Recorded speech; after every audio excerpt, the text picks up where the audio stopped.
사랑하는 성도 여러분, 좋은 아침입니다. 지난 밤도 편히 쉬셨습니까?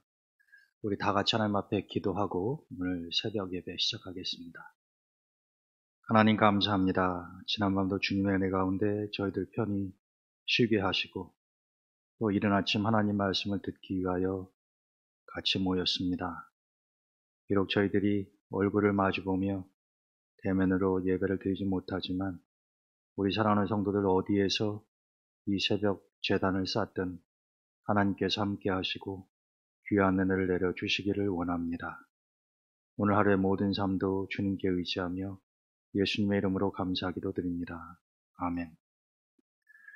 오늘 주신 하나님의 말씀은 출애굽기 25장 10절에서 16절까지입니다. 그들은 조각목으로 궤를 짜되 길이는 2규빗반, 너비는 1규빗반, 높이는 1규빗반이 되게 하고 너는 순금으로 그것을 싸되 그 안팎을 싸고 위쪽 가장자리로 돌아가며 금테를 두르고 금고리 넷을 부어 만들어 그 네 발에 달되 이쪽에 2고리 저쪽에 2고리를 달며 조각목으로 채를 만들어 금으로 싸고 그 채를 궤 양쪽 고리에 꿰어서 궤를 매게 하며 채를 궤의 고리에 꿰은 대로 두고 빼내지 말지며 내가 내게 줄 증거판을 궤 속에 둘지며. 아멘. 오늘은 하나님께서 이스라엘 백성들이 광야를 지날 때에 성막도 만들게 하시고 또 언약궤도 만들게 하시는데 그 과정을 통해서 하나님이 조각목이라고 하는 나무를 사용을 하게 하시는데 이 조각목, 일반적으로 씨띠나무, 우리에게는 또 흔히 아카시아 나무로도 알려져 있습니다만 이 조각목을 통해서 우리의 삶과 신앙을 생각해보며 은혜를 나누고자 합니다. 여러분들이 아시는 것처럼 이스라엘 백성들이 애굽을 떠나고 난 이후에 광야를 지나갈 때에 하나님께서 시내산에서 모세를 부르셨고 또 그들이 모세가 하나님의 말씀을 받는 동안 산 아래에 머물러 있고 또 그 시내산 지역에서 약 1년여 정도를 머무르게 됩니다. 사실은 그 기간이 이스라엘 공동체로서는 장차 약속의 땅에 들어가서 하나님의 말씀대로 살아야 되는 준비기간이라고 볼 수가 있었던 거죠. 장차 이스라엘 백성들은 가나안에 들어가서 하나님이 모세에게 주신 그 율법의 말씀을 지키며 살아가야 했기 때문입니다. 그러한 자세한 내용이 출애굽기에 기록이 되어 있습니다. 그런데 오늘 본문의 말씀을 보면 하나님께서 일반적으로 언약궤 혹은 증거궤, 법궤라고도 이야기합니다마는 그 증거궤를 만들 때에 어떻게 만들 것인가, 그 크기와 재료에 대해서까지 아주 상세하게 설명을 해주신 것을 볼 수가 있습니다. 여러분 한번 생각해 보십시오. 이스라엘 공동체는 사실 이집트에서 400년 이상을 노예로 살던 사람들이었습니다. 노예라고 하는 것은 자기의 의사 표현이 가능하지 않고 주인이 시키는 대로만 하는 것이죠. 그들은 그렇게 대를 이어서 오랜 세월 동안 살아왔기 때문에 사실 그들이 자유의 몸이 되어서 이집트를 떠났다고 하더라도 알고 있는 것, 할 수 있는 것은 굉장히 제한되어 있었을 겁니다. 더군다나 하나님께서는 그 광야를 지나는 동안에 장차 가나안에 들어가서 하나님의 집을 짓고 신앙 공동체로 살아갈 준비를 시키시는 것인데 우리가 생각을 해보면은 이스라엘 백성들이 장막을 지어본 적이 없지 않습니까? 하나님의 집 성막을 지어본 적이 없다라고 하는 거죠. 더군다나 하나님의 말씀, 즉 모세가 받은 돌판 2개, 십계명이 새겨져 있는 것을 담을 증거궤를 또한 만들어 본 적도 없다는 것입니다. 그렇기 때문에 하나님께서는 일일이 아주 자세하게 그 모든 것들에 대한 설명을 해 주셨고 어찌 보면 성막을 포함해서 증거궤, 또 이 성전과 관계된 모든 성물들을 만드는 데 있어서 하나님이 미리 설계도를 준비해 놓으셨다라고 하는 것을 알 수가 있습니다. 그것은 어찌 보면 당연한 일이죠. 이스라엘 백성들은 예전에 그런 것을 만들어 본 적도 없거니와 전혀 아이디어가 없었을 것이기 때문에 하나님께서 그 크기와 모양 그리고 재료까지도 상세하게 준비해서 설명을 해 주셨다라고 하는 것입니다. 그 중에 오늘 이 증거궤를 만들 때 이 성막과 관련된 여러 성물들 가운데에서 사실은 이 증거궤가 법궤가 가장 중요한 성물이라고 말할 수도 있는데 오늘 본문에 보게 되면 하나님이 이 증거궤를 만들 때에 조각목을 사용하라 이렇게 말씀을 하십니다. 여러분 이 조각목 성경에는 시띠나무로 이렇게 되어 있습니다. 이 시띠이라고 하는 것은 나무의 이름이기도 하지만은 또 여리고 건너편에 있었던 지명이기도 하죠. 여호수아가 가나안을 정복해 나가기 전에 정탐꾼을 보내서 둘러봤던 그 조그만 마을이 또 시띠이기도 합니다. 근데 이 시띠나무는 일반적으로 광야에 많이 서식하는 종류의 나무입니다. 실질적으로 이집트를 떠나서 약속의 땅 가나안으로 갈 때 이스라엘 백성들이 광야에서 많이 보았을 그런 나무입니다. 실질적으로 성지순례 가서 이집트 쪽에서 이제 이스라엘로 가다 보게 되면은 아주 황량한 광야에서 이 나무 같지도 않은 이 나무들을 좀 볼 때가 있습니다. 대부분이 이 시띠나무예요. 그런데 이 시띠나무는 아주 울창한 숲을 이루는 거대한 나무도 아니고요. 사실 참 보잘것이 없습니다. 그런데 왜 하나님께서는 이 시띠나무를 이 조각목을 가지고 그 소중한 증거궤를 만들라고 하셨을까요? 여러분 우리가 알듯이 솔로몬의 왕궁은 백향목으로 지어지지 않았습니까? 근데 여러분 백향목이 왕궁을 짓기에 정말로 훌륭한 나무이기는 하지만 어찌 보면은 증거궤도 그런 아주 귀한 백향목으로 만들어야 되는 것이 당연한 일이겠습니다마는 그 광야에 백향목은 존재하지 않는다 하는 것입니다. 만약에 하나님이 이스라엘 백성들에게 백향목으로 법궤를 만들어라 이렇게 말씀하셨다고 한다면 그거는 불가능한 일이었을 겁니다. 그러나 지금 이스라엘 백성들에게 조각목으로 증거궤를 만들라라고 하셨을 때는 이스라엘 백성들이 주변에서 쉽게 구할 수 있었기 때문에 큰 어려움이 없었을 거다라고 하는 겁니다. 우리가 보는 각도에 따라서 사뭇 달라지는 이야기죠. 아니 그렇게 거룩한 하나님의 말씀이 새겨진 돌판을 간직해야 할 증거궤를 어떻게 그렇게 보잘것이 없는 조각목으로 만들 수가 있느냐 이렇게 생각할 수도 있는 반면에 다른 한편으로는 백향목과 같은 좋은 제목을 나무를 구할 수 없는 상황 가운데에서 하나님은 이스라엘 백성들이 수고하지 않고 주변에서 쉽게 구할 수 있는 조각목으로 만들라고 하신 것이니 어찌 보면은 하나님이 이스라엘 백성들의 편의를 위해서 배려하는 마음을 읽을 수 있지 않느냐라고 하는 것입니다. 오늘 본문의 말씀을 보면 후자에 더 가까운 것이겠죠. 하나님이 굳이 법궤를 만드는데 백향목을 고집하지 않으신다라고 하는 것입니다. 여러분 이 조각목은 말씀드렸던 것처럼 아주 곧고 울창하게 자라는 나무가 아니라요. 울퉁불퉁하고 또 이렇게 각이 져 있는 경우가 많습니다. 그런데 그 특징은 아주 험한 날씨에서도 또 모래바람 가운데에서도 강인한 생명력을 유지하면서 버텨내는 그러한 속성을 가지고 있기도 하죠. 그런데 이 조각목은 이 씨름나무는 바로 잘라서 법궤를 만들기가 참 어렵습니다. 울퉁불퉁하고 구부러져 있기 때문에 이것을 자르고 난 다음에는 대패질 같은 것을 통해서 잘 다듬어야 된다라고 하는 것입니다.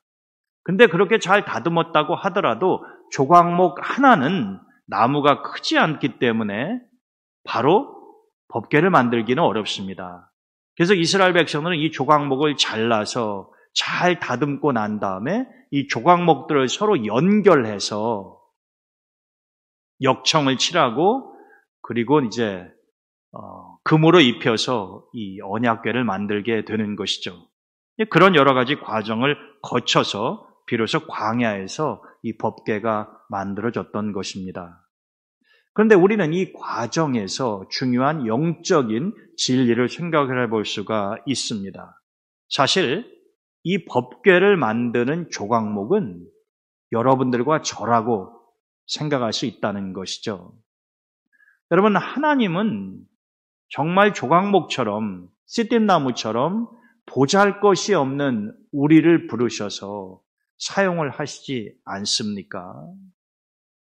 그런데 우리 한 사람 한 사람은 큰 일을 이룰 만한 능력이 없어도 조각목이 서로 연결되어서 법궤를 만들어가는 것처럼 우리 한 사람 한 사람이 아니라 우리가 서로 연합하여 하나를 이룰 때에 마치 조각목이 서로 엮여져서 하나님의 말씀을 담는 돌판을 간직할 수 있는 소중한 법궤가 만들어졌던 것처럼 우리도 서로가 연결되어서 하나가 될 때에 법궤가 만들어지는 것처럼 놀라운 하나님의 일을 위해서 쓰임받을 수도 있다라고 하는 것을 이 조각목은 상징적으로 우리에게 보여주고 있는 것입니다. 우리는 때로 하나의 조각목을 생각하면서 나는 너무나 보잘것이 없어. 나는 아무것도 아니야. 그렇게 생각하는 경우가 많이 있지 않습니까? 그렇지만 비록 광야에서 아주 모래바람을 맞으면서 어려운 상황 가운데도 자란 씨띠나무도 하나님께서 사용하시고자 할 때에 그것이 바뀌어서 법궤가 되지 않습니까? 마찬가지로 우리 한 사람 한 사람이 하나님의 손에 붙들릴 때에 우리는 그렇게 용도가 변경되어서 이제는 더 이상 모래바람을 맞으면서 서 있는 광야의 씨띠나무가 아니라 하나님 지성소 안에 있는 훌륭한 법궤로 바뀌어질 수 있다라고 하는 것입니다. 이것이 어쩌면 오늘 하나님께서 이 출애굽기의 말씀을 통해서 우리로 하여금 생각해보게 하시는 영적인 교훈을 담고 있는 것이지요. 또 조각목이 연결돼야만이 법궤가 만들어질 수 있는 것처럼 우리는 서로가 하나 될 때만이 법궤를 만들 수가 있는 것입니다. 즉 우리가 서로 하나가 될 때에 온전한 공동체를 이룰 수 있다라고 하는 의미가 되겠죠.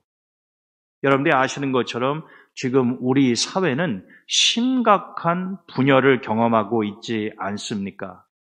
비단 정치뿐만이 아니라 우리 삶의 전반적인 모습을 보게 되면은 화합과 단결, 하나됨보다는 지역색에 따라서, 정치색에 따라서, 학교색에 따라서, 당파의 색에 따라서 사분오절되어 있고 서로 하나 되지 못하는 그러한 모습을 우리가 경험하고 있지 않습니까?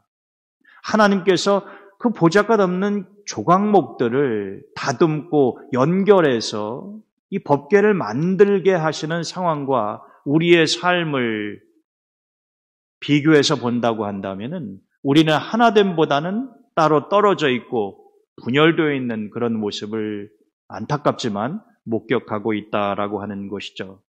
그렇다고 한다면 오늘 우리는 이스라엘 공동체가 광야에서 하나님의 법궤를 만드는 이 과정을 통해서 우리는 어떠한 모습으로 살아가야 할 것인가라고 하는 것을 다시 한번 생각해보는 시간이 되었으면 좋겠습니다. 우리 한 사람 한 사람은 사실 백향목이 아니라 조각목처럼 별 볼 일이 없는 존재일 수 있어요. 여러분, 누가 백향목을 놔두고 조각목을 선택하겠습니까? 누가 씨띠나무를 백향목보다 더 좋아하겠느냐라고 하는 것입니다. 그러나 하나님은 그 광야에 있는 씨띠나무를 가지고 소중한 법궤를 만드셨던 것처럼 우리 한 사람 한 사람이 하나님 손에 붙들려 씨띠나무가 대패질을 당하면서 다듬어지는 것처럼 우리가 하나님 손에 붙들려서 거칠거칠했던 나의 모습들이 하나님의 대패 나라에 의해서 갈려지고 다듬어질 때에 이제는 법궤를 만드는 아주 소중한 재료로 쓰임받을 수 있던 것처럼 나의 삶도 우리의 인생도 그렇게 바뀔 수가 있다라고 하는 것이죠. 조각목은 보잘것이 없는 것이지만 그것이 서로 연결되고 난 후에 하나님이 무엇라고 말씀하십니까? 그 연결된 조각목들 위에 순금을 씌우라고 말씀하지 아니하십니까? 여러분, 이 순금은 영적으로 우리가 해석을 해보게 되면 조각목이 나라고 한다면 이 순금이라고 하는 것은 예수 그리스도를 말하는 것입니다. 그냥 조각목 자체만 연결해서 역청을 칠해놨다고 해서 역청을 칠하는 것은 무엇입니까? 물이 새지 못하도록 하는 것, 방지하는 것 아닌가? 방수제 역할을 하는 것이죠. 그것만 가지고서는 아름다운 법궤가 만들어지기 어렵잖아요. 그렇기 때문에 하나님은 그 조각목 위에 순금을 씌우라 말씀하셨습니다. 굉장히 보기가 좋았겠죠. 여러분, 그 순금이 바로 예수 그리스도다라고 하는 것입니다. 마치 조각목 위에 순금이 씌워지듯이 하나님의 말씀으로 인해서 닦이고 다듬어진 우리 위에 순금 되시는 예수 그리스도를 덧입힐 때에 이제는 하나님의 말씀을 담을 수 있는 법궤로 바뀌게 된다라고 하는 거죠. 여러분, 법궤에 황금이 씌워져 있다고 하더라도 그 속을 보게 되면 조각목이 들어있는 것 아닙니까?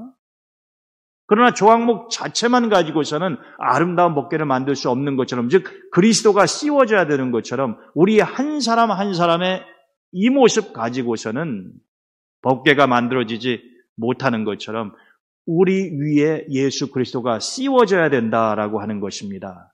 이 조각목을 통해서 법궤를 만드는 원리가 그것을 지금 여실히 보여주고 있는 것 아닙니까? 조각목과 같은 보잘것없는 내 인생에 예수 그리스도가 덧입혀질 때에 우리는 비로소 하나님의 소중한 성물 담을 수 있는 법궤로 바뀌어지게 된다라고 하는 것입니다. 예수 그리스도가 내 삶에 더 씌워질 때에 내 인생이 온전하게 바뀔 수 있다라고 하는 것이지요. 이 작업이 끝나고 난 다음에 하나님은 오늘 본문 마지막 절에서 내가 너에게 줄 증거궤를, 증거판을 그 속에 담아둬라 이렇게 말씀하시지 않습니까? 여러분, 이 증거판이 뭡니까? 모세가 시내산 정상에 올라가서 하나님에게 받았던 십계명의 말씀이 새겨진 두 개의 돌판을 증거판이라고 하는 것 아닙니까? 이것이 바로 하나님이 이스라엘 백성들에게 주시는 모든 율법의 가장 핵심적인 대표적인 내용을 담고 있는 것 아닙니까? 가장 소중한 것이라고 볼 수 있죠. 하나님 말씀의 핵심을 담은 것이 바로 이 두 증거판 아닙니까? 그것을 이제 증거궤, 법궤 안에 두라고 말씀하시는 것입니다. 여러분, 우리가 이런 말씀을 쭉 생각을 해보면은 시리즈로 이어지는 듯한 느낌을 받지 않습니까? 광야에 보잘것없이 서 있는 아카시아 나무를 잘라서 그것을 다듬고 조각목이 다듬어지고 난 다음에 서로 엮게 하시고 그 위에 금을 부으셔서 법궤를 만드시고 난 다음에 하나님의 말씀을 담으라고 하는 것 아닙니까? 여러분, 우리가 이 과정에서 일련의 절차와 순서를 확인할 수가 있는 거죠. 먼저 내가 이 세상에서, 이 황량한 광야와 같은 세상에서 씨띠나무처럼 보잘것없는 누구도 눈여겨보지 않는 그런 존재로 서 있을지라도 주님께서 나를 눈여겨보시고 하나님이 나를 쓰시기 위해서 나를 자르시고 나를 다듬으시고 난 다음에 그 위에 예수 그리스도 더 씌워질 때에는 이제 내가 하나님의 도구로 바뀌게 되고 그때부터 비로소 하나님의 말씀이 내 안에 담기게 된다라고 하는 것입니다.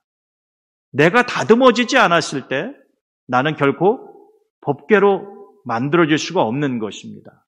다듬어지지 않은 조각목 자체를 가지고서 하나님의 법궤를 만드시지 않으며 다듬어지지 않은 그 조각목 위에 순금을 붙게 하지 아니하셨다라고 하는 겁니다.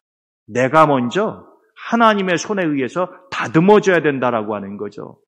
그리고 그 다음에는 예수 그리스도의 씌움, 예수 그리스도가 나와 함께 하심, 예수 그리스도의 능력이 나에게 덧입혀질 때 그 다음에는 어떻게 되는 것입니까? 비로소 하나님의 말씀이 담길 수 있다라고 하는 것이죠.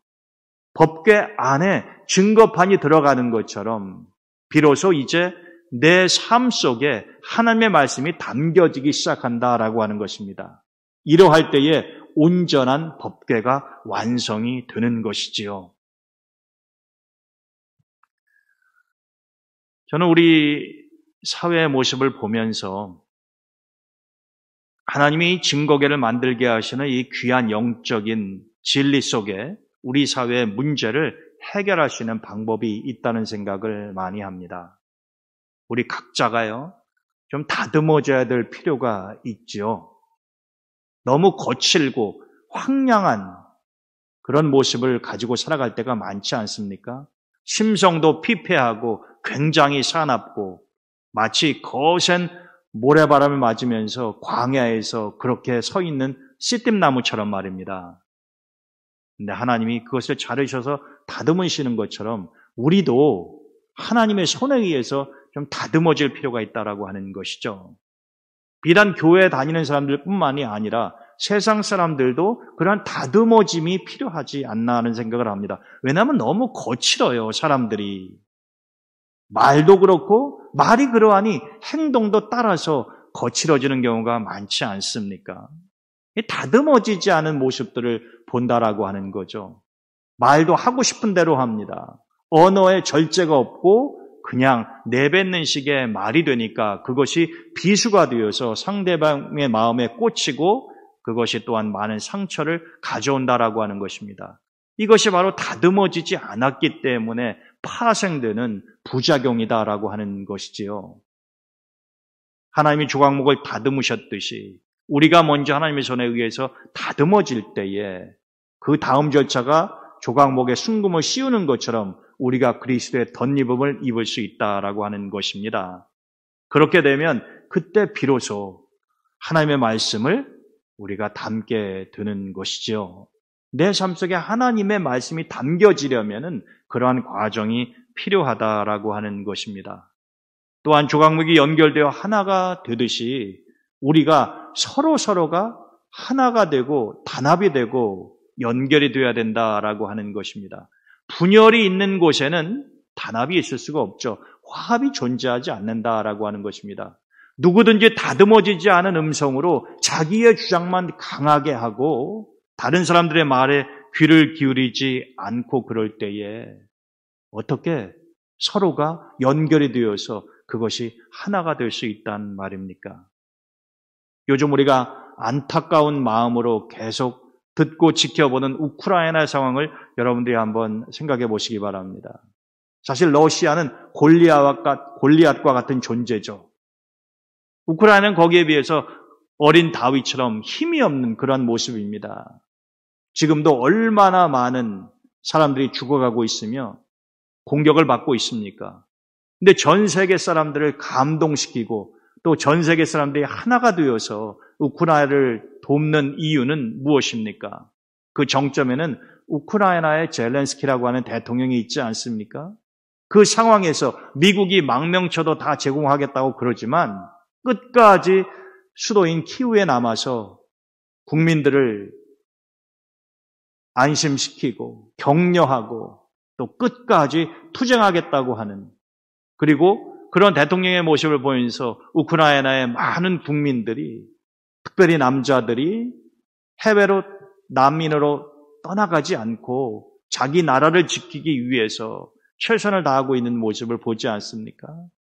그래서 어르신들도 얼마 전까지만 해도 코미디언에 불과했었던 그 젤렌스키가 이제는 대통령이 되어서 자기의 목숨을 잃어버리는 것을 두려워하지 않고 그렇게 나라를 지키며 국민들을 생각하는 의연한 모습을 보여줄 때에 그를 정점으로 해서 우크라이나 국민들이 하나가 되는 모습을 보지 않습니까? 그것이 전 세계 사람들에게 깊은 감동을 주고 돕고자 하는 마음을 주고,